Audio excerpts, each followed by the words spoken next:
এই দেখো বন্ধুরা, আতপ চাল ভিজিয়ে রেখেছি। এটাকে আজকে গুঁড়ো করব, গুঁড়ো করে তারপরে একটু পিঠে করব ভাবছি। তো দেখা যাক কি কি পিঠে বানাই, তো পুরোটাই তোমাদের সঙ্গে শেয়ার করব, দেখতে থাকো। তো দেখো বন্ধুরা, আজকে বাইরের কি অবস্থা, মানে এখন বেলা বাজে 1টা, অথচ কত কুয়াশা দেখো, পুরো সাদা হয়ে রয়েছে চারিদিকে। আর এই কুয়াশা আর এই ঠান্ডার মধ্যে আমি তো চাল ভিজিয়েছি, তোমরা সকালবেলা দেখেছো। তো চালটাকে আমি তুলে এখানে দেখো একটু শুকাতে রেখেছি, জল ঝারিয়ে। আর এখানে দেখো কাপড়ের তলে আমি শুকা দিয়ে রেখে দিয়েছি। তো জলটা মনে হচ্ছে ঝরে গেছে, অনেকটাই শুকিয়েছে, এখনও জল আছে হালকা হালকা, আর একটু শোকাক, তারপরে আমি এটাকে তুলে চালটাকে তারপরে গুঁড়ো করব।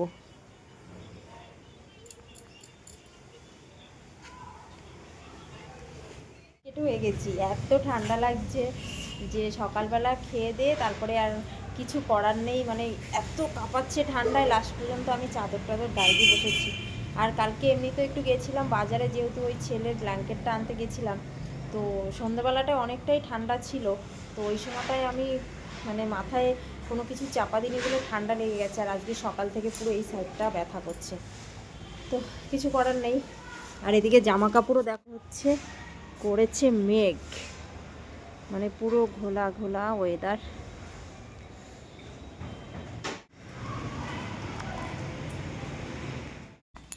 স্নান টান করে আর চলে এসেছি চালগুলো গুঁড়ো করতে। তো চালগুলো গুঁড়ো করা হয়ে গেলে বড় কাজটা হয়ে যায়, তারপরে আস্তে আস্তে নয় পিঠেগুলো বানানো যাবে। আর আমি তো চালের গুঁড়ো করছি, আর আমার চিকু সোনা তো পকড় পকড় করে পাগলা করে দিচ্ছে আমাকে। একবার বলছে তুমি সরো, আমি গুঁড়ো করব, আমি চালাবো, এই করছে বসে বসে। আর আমাদের তো যে কোনো কাজের কাছে আমার চিকু সোনাকে যেতেই হবে, সেটা তো তোমরাও জানো। কারণ কি, ও হচ্ছে আমার কাজ করার মাস্টার। আমি যে কোনো কাজ করি কি না করি তার আগে ও হাজির হয়ে যাবেই। তো দেখো, আর জানো তো, আমি এরকমভাবে চালের গুঁড়ো তো আগে কখনো করিনি, তো বেশ দেখছি ভালোই গুঁড়ো হচ্ছে, মানে বেশিক্ষণ ঘোরাতে হচ্ছে না, একটু সময়ের মধ্যে বেশ সুন্দর গুঁড়ো হয়ে যাচ্ছে। আর আমি গুঁড়িটা চেলে নিচ্ছি, চেলে চেলে লাস্টের যে গুঁড়ির আগাটা থাকবে ওটা একদম লাস্টে গিয়ে আমি গুঁড়ো করব। তো ভালোই গুঁড়ো হচ্ছে, ভালোই লাগছে। আর যদি বড় মিক্সির জারটা থাকতো না, তাহলে একটু বেশি করে দেওয়া যেত, তাড়াতাড়ি হয়ে যেত। তো আমি বড়টা বের করিনি, ছোটটা ছিল বাইরে, সেটাতেই করে নিচ্ছি। আর এদিকে দেখো চিকু সোনাকে কী বলছি, ও চাল ফেলছে নিচে, চালগুলো নিয়ে ধরছে। তো তো ওকে আমি বলছি তুমি এখন এখান থেকে একটু যাও তো ওইদিকে। তো ওর বাবা এসেছে স্নান করে, আর ওর বাবা কি একটা বলেছে, আমার এত হাসি পাচ্ছে ওর কথাটা শুনে। ও এই যে ওর হাতে যে একটা প্যাকেট আছে না, মানে পেপার, তো এই পেপারটা নিয়ে ও আমাকে বলছে কি নৌকা বানিয়ে দাও, নৌকা। আমি বলছি কি বলছিস, বলছে নৌকা। আমি বলছি নৌকাটা কি, মানে নৌকা বলতে পারছে না, বলছে নৌকা বানিয়ে দাও, নৌকা। তো সেটা নিয়ে আমি আর ওর বাবা একটু হাসাহাসি করছিলাম। ওর বাবা স্নান করে এসে তেল মাখছে, আর ওর ওই নৌকা কথাটা নিয়েই আমরা হাসাহাসি করছি, কি নৌকা জাহাজ এসব কি বলছিল। দেখো বন্ধুরা, জল গরম বসিয়ে দিয়েছি, আর আপাতত এইটুখানি গুঁড়ি গোলাবো আমি, কারণ আগে দেখি কি হয়, যেটাকে বলে এক্সপেরিমেন্ট, সেটাই করব, তারপরে দেখা যাক। কারণ আমি এইভাবে গুঁড়ি করে কখনো করিনি, ফার্স্ট টাইম আমার, ফার্স্ট টাইমের অভিজ্ঞতা, জানি না কেমন হবে। তো জলটা গরম করতে দিয়েছি, একটু হালকা হালকা গরম হয়ে গেছে, তো একটু নুন দিয়ে দিই, ব্যাস একটু নুন দিয়ে দিলাম। এবার জল গরমটা দিয়ে দিই, অল্প অল্প করে দেবো আর মাখাবো, কারণ গুঁড়ি তো বেশি কম হতেই পারে। মোটামুটি আমার মনে হচ্ছে এটা ঠিকই আছে, জানি না পাতলা হয়েছে কিনা, কিন্তু মনে হচ্ছে না পাতলা হয়েছে বলে। যদি মনে হয় পাতলা তাহলে পরে আর একটু দিয়ে নেবো, আর এখন একটু রেখে দেবো, এটা আর একটু ফুলবে গুঁড়িটা। তো এটা এখন এরকমভাবেই থাকবে, যখন বানাবো তখন দেখা যাবে কী হয়। চলো ততক্ষণ চিকু সোনাকে আমি খাইয়ে নিই, এরকম থাক, সেট হোক, আমি চিকু সোনাকে ভাত খাইয়ে নিই। এবার স্টার্ট করি পিঠে ভাজার, দেখা যাক কি হয়। অনেকক্ষণ হয়েছে, আর এই দেখো আমি এটা ননস্টিকের অনলাইন নিয়েছিলাম, এটা ফ্লিপকার্ট থেকে। কারণ কি মাটিরটা তো আমাদের গ্যাসে হয় না, মাটির ছিল তো গ্যাসে হয় না, সেই কারণে আমি অনলাইন থেকেই এইটা নিই। স্টার্ট। দেখো ভগবান কি হবে জানি না, ভগবানের নাম নিয়ে দিলাম, জয় মা কালী। মনে হচ্ছে আমি বিশ্বযুদ্ধ করতে যাচ্ছি।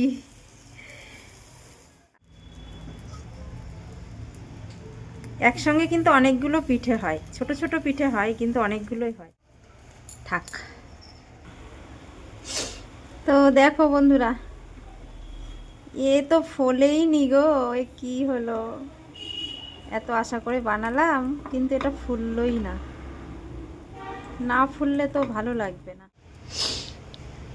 তো দেখো বন্ধুরা, এটা একটু হয়েছে, খুব ফোলেনি কিন্তু একটু হয়েছে আগের গুলোনের তুলনায়,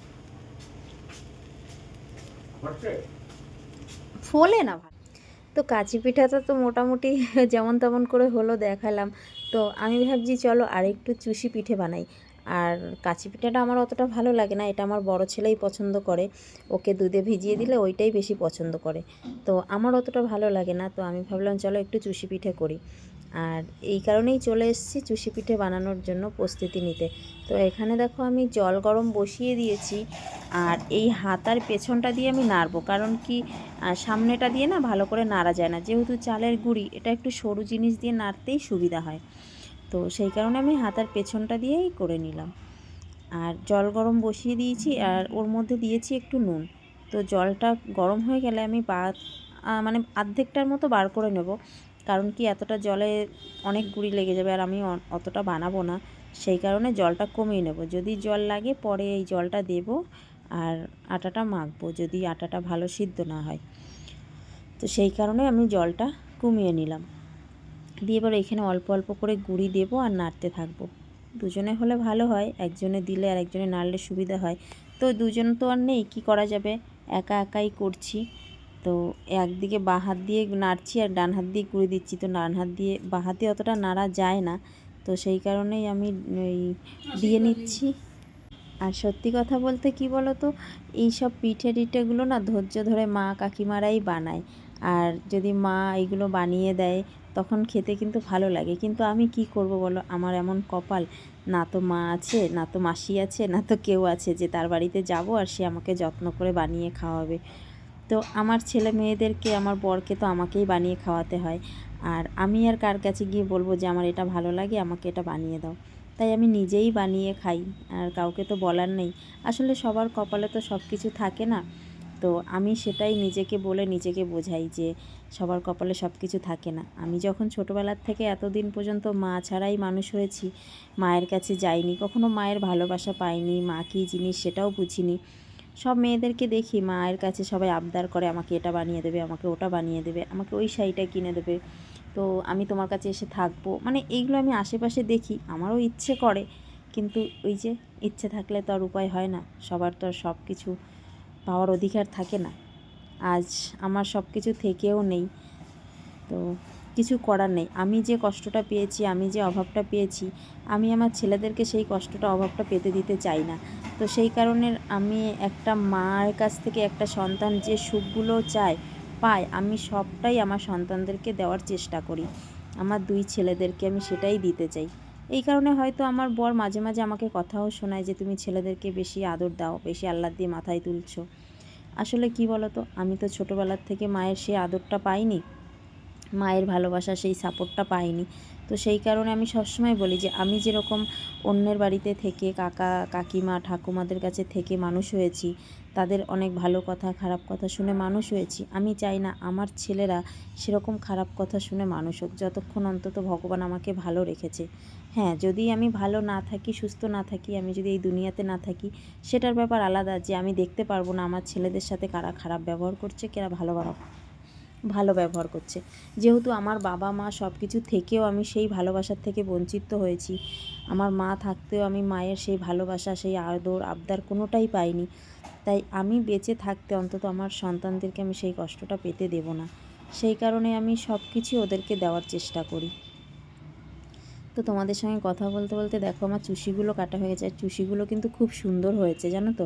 মানে আমি অনেক বছর আগে আমার ঠাকুমার কাছ থেকে এই চুষি বানানো শিখেছিলাম। অনেকে আছে কিন্তু এই চুষি কাটতে পারে না, কিন্তু আমি আমার ঠাকুমার কাছ থেকে শিখেছিলাম। আর সত্যি কথা বলতে না, এই যে পিঠে বানানো, কাঁথা সেলাই করা, এই টুকটাক কাজগুলো আমি বেশিরভাগ আমার ঠাকুমার থেকেই শিখেছি। ওই যে বললাম আমার মা ছিল না, মায়ের কাছে আমি থাকিনি, ছিল না বলাটা ভুল, আছে কিন্তু আমার কাছে নেই। তো মায়ের কাছ থেকে আমি কিছুই শিখতে পারিনি, যতটাই শিখেছি, যা শিখেছি আমার ঠাকুমার কাছ থেকেই শিখেছি। আর এই দেখো চিশুগুলো হেবি সুন্দর হয়েছে। তো এটাতেই আমি গর্বিত যে আমি আমার ঠাকুমার কাছে থেকেও আমি কোনো কাজের থেকে পিছিয়ে নেই, আমি সব কাজ করতে পারি। আমাকে কেউ কখনো বলতে পারবে না যে তুই এই কাজটা পারিস না। তো দেখো সুন্দর করে চুষিটা রান্নাও করে নিলাম। আর তোমাদের সঙ্গে রান্নাটা শেয়ার করতে পারিনি, কারণ কি এই মুহূর্তে আমার মামি ফোন করেছিল। তো মামির সঙ্গে কথা বলতে বলতেই আমি এই চুষির পায়েসটা করে নিয়েছি, তো সেই কারণে তোমাদেরকে রান্নাটা দেখাতে পারিনি। তো চলো বন্ধুরা, ভিডিওটা কেমন লাগলো অবশ্যই কিন্তু জানাবে তোমরা। যেহেতু পিঠে বানানোর ভিডিও, আর এই পৌষ মাসে পিঠে পায়েস তো সবারই ভালো লাগে। তো তোমাদের কার কার বাড়িতে পিঠে হয়েছে সেটা কিন্তু আমাকে জানিও।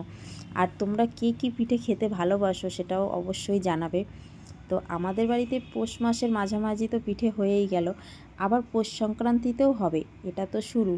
আর পৌষ সংক্রান্তিতে যে পিঠেগুলো হবে সেটা হচ্ছে আমার ছেলের পছন্দ মতো, মানে আমার দুই ছেলের যা পছন্দ সেটা। দেখো পিঠে বানিয়ে প্রথমে চিকুকে দিয়েছি। চিকু কেমন? ভালো লাগছে? টেস্টি হয়েছে? আরে বাবালে, তাই দেখো।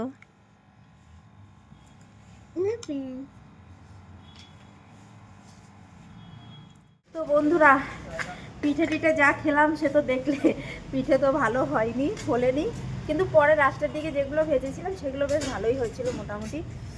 কিন্তু এখন হয়েছে রাত আর প্রচণ্ড ঠান্ডা লাগছে। দেখো আমি সোয়েটার জ্যাকেট পরে আবার তার মধ্যে তোমাদের দাদা ভাইয়ের মাফলারটাও পেঁচিয়ে নিয়েছি, কারণ আমার অনেক ঠান্ডা লেগেছে আর ঠান্ডায় আমার মাথায় যন্ত্রণা হচ্ছে। তো এখন এসছি রুটি ভাজতে। তোমাদের দাদা ভাই এই যে আটা টাটা সব মেখে রেখে দিয়েছে, এই দেখো। মানে আমি মাথায় যন্ত্রণার মলম লাগিয়ে আর শুয়ে পড়েছিলাম। তো তোমাদের দাদা ভাই বললো আমি আটা মেখে রুটি বেলে দিচ্ছি, তুমি এসে তাড়াতাড়ি করে ভাজো রুটিগুলো। তো চলো রুটিগুলো তাড়াতাড়ি করে ভেজে নিই, ছোটো ছেলেটাকে খাওয়াতে হবে, নয়তো ও ঘুমিয়ে পড়বে। তো যাই হোক বন্ধুরা, সারাদিন ধরে তোমাদের সঙ্গে সব শেয়ার করলাম, কি করলাম কি না করলাম, খাওয়া দাওয়া করলাম, কি বানালাম, সবই তো তোমরা দেখলে। তো যাই হোক, ভিডিওটা তোমাদের কেমন লাগলো অবশ্যই জানাবে। আর তোমরা যারা আমার ভিডিওটা ধৈর্য ধরে দেখেছো তোমাদের সবাইকে অসংখ্য অসংখ্য ধন্যবাদ। তোমরা এভাবেই আমার পাশে থেকো আর সাপোর্ট করো। যদি ভালো লেগে থাকে তাহলে চ্যানেলটা সাবস্ক্রাইব করে দিয়ে লাইক কমেন্ট শেয়ার করে দিয়ে আমার পাশে থেকো। তো চলো ভিডিওটা এখানেই শেষ করছি, দেখা হবে আবার কোনো দিন, অন্য দিন নতুন একটা ভিডিওর সঙ্গে, নতুনভাবে নতুন রূপে। ততক্ষণ তোমরা সবাই ভালো থেকো, সুস্থ থেকো। টাটা, শুভরাত্রি।